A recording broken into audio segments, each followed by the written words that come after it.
Welcome to Trident Astrology. I'm Janine Kane. Today I'm going to be going over the June weekly forecast for the 7th through the 13th.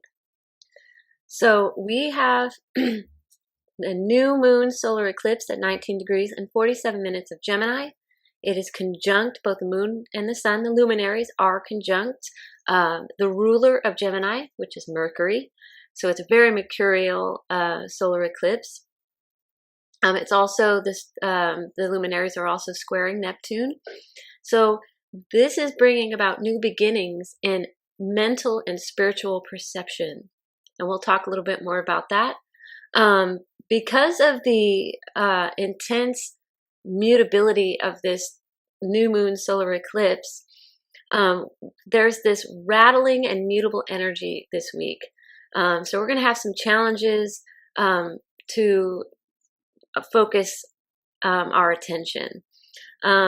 Venus also is aspecting Chiron and the Uranus-Saturn Square, which is going to be ushering in some energy for next week's Saturn-Uranus Square going exact. So let's get into it.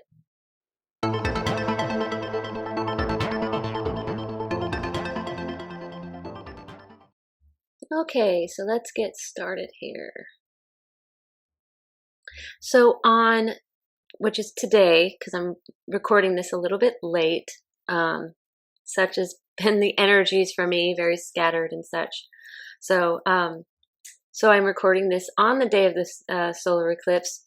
So today, Thursday, June 10th, we are having a new moon annular solar eclipse at 19 degrees of Gemini. And as we can see, the luminaries, the sun and the moon, are conjunct in Gemini, are within 9 degrees of the north node. So this is a strong eclipse, but it's not as strong as an eclipse as last lunar eclipse, because the luminaries are not as close to the nodes here as it was the last eclipse that we had, that last lunar eclipse, which was super, super powerful. That eclipse was 5 degrees difference between the luminaries and the north node. In this case, it's 9 degrees. So that kind of determines the strength of the eclipse. This is a fairly strong eclipse because the north nodes can be 12 to 18 degrees apart from the luminaries to create an eclipse. So the further the luminaries are away from the north node, the less strength, the closer, the stronger.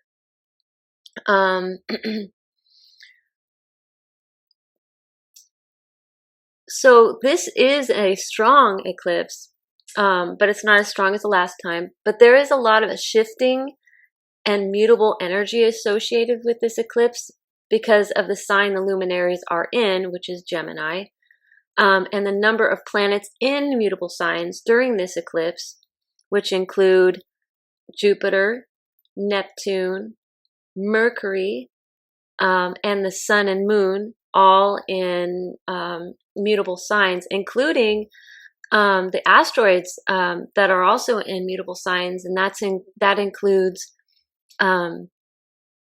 Juno, Pallas Athena, and Vesta here. So there's a lot of mutability happening today with this solar eclipse.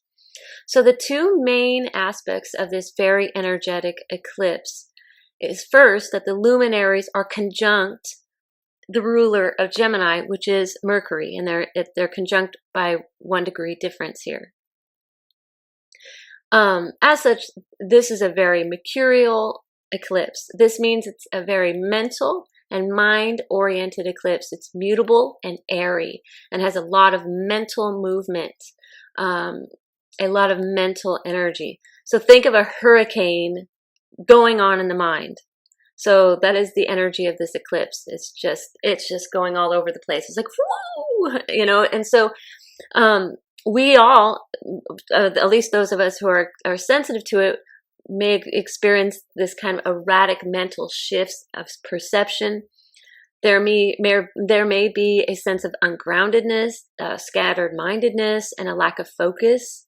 A kind of intense stream of consciousness causing this kind of overflow in thinking. I mean, the energy is feeling very overwhelming right now. Second aspect of this solar eclipse that we're going to be looking at is that the luminaries, the sun and the moon, and Mercury are all squaring Neptune. Now, the sun in the Neptune square is going to go exact on Sunday at 23 degrees of Gemini and Pisces. So Neptune here, it brings in some kind of confusion and more muddled lack of focus.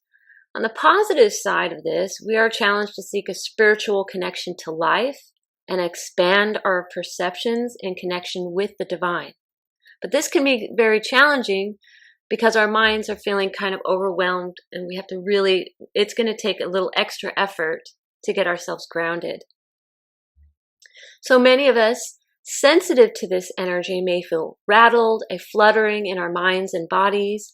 There is a sense of physical and mental disturbance, which may invoke a desire for escapism. That's that Neptune influence here. So each one of us needs to be aware of this energy as to attempt to keep ourselves from overindulging, and especially keeping ourselves from escapism behavior.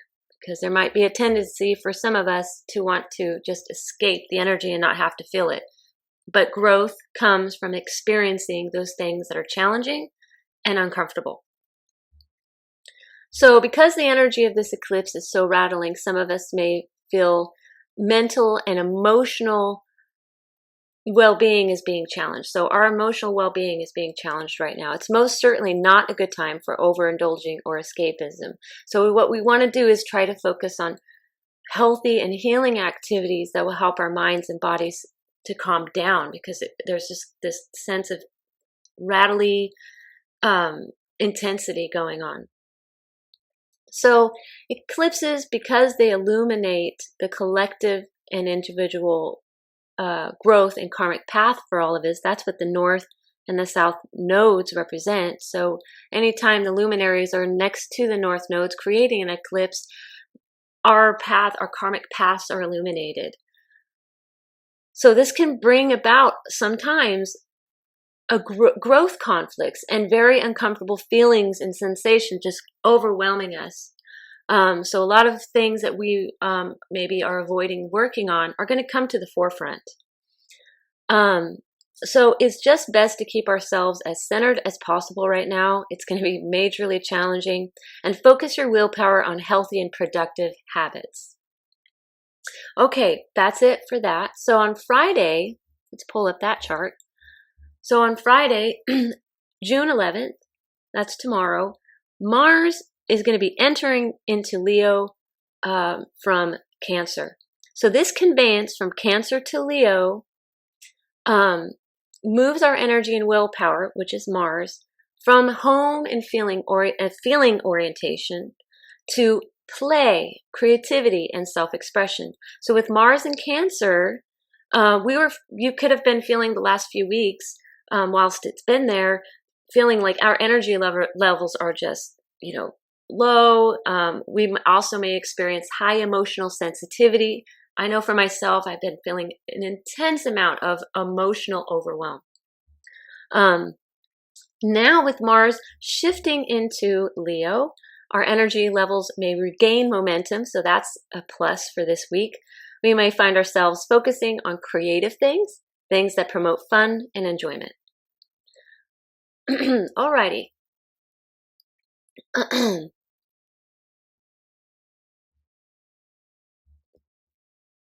All right, let's pull up our next chart here. So on Saturday and Sunday, Venus is interacting with several outer planets. It has aspects to several outer planets. That includes the Saturn and Uranus square happening. And Venus here is also squaring Chiron. So Venus here at 12 degrees of Cancer represents how we love. It represents our value systems and our moral ethics, how we reflect on what something or someone means to us. It is a reflective act of consciousness. So Venus represents a reflective act of consciousness. So those of us sensitive to this energy may find ourselves reflecting on the state of things internally and externally.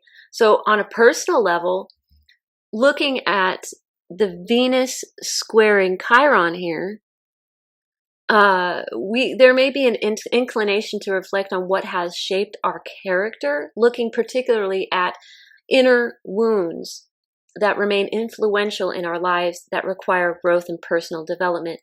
Now, Chiron here, which is in Aries at 12 degrees, is not about healing per se, but accepting that some wounds are not necessarily healable, and that some wounds leave such tremendous scars.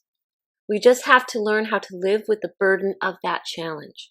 It is about an ongoing process of healing that goes on through a lifetime, and how we view our Chiron is about how we view our woundedness and learn to alchemize that into helping others.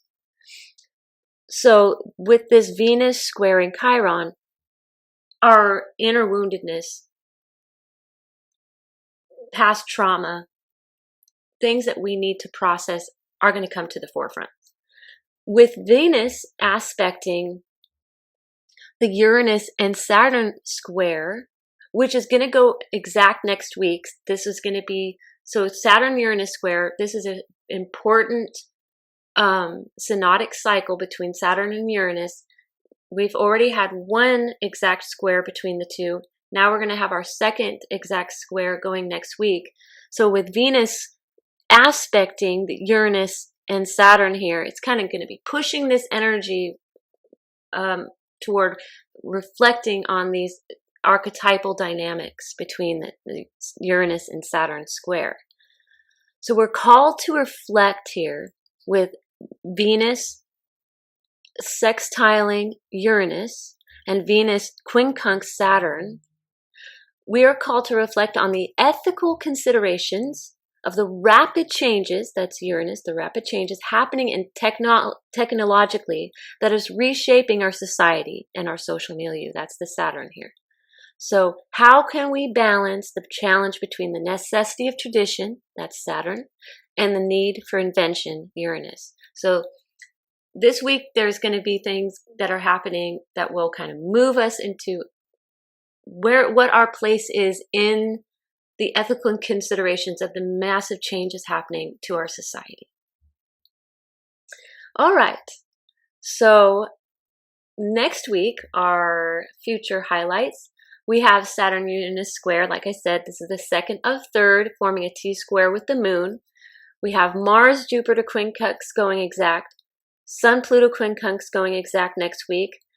Next week, moving from a new moon, we go into a quarter moon phase, Sun-Moon waxing square at 27 degrees of Gemini and Virgo. And also we have our summer solstice, Sun entering in Cancer, which is a huge deal, a very sacred day. And we also have Jupiter going retrograde. So we got more planets going retrograde, which often happens in the spring and summertime. As in compensation for the yang summer energy, the planets go yin to balance out those energies. So that'll be neat to talk about next week. So I really appreciate you joining me for another Trident Weekly forecast, and I look forward to you joining me next week. Weekly forecasts will be posted on weekends for the week ahead. So thanks again for joining me. Blessings and love.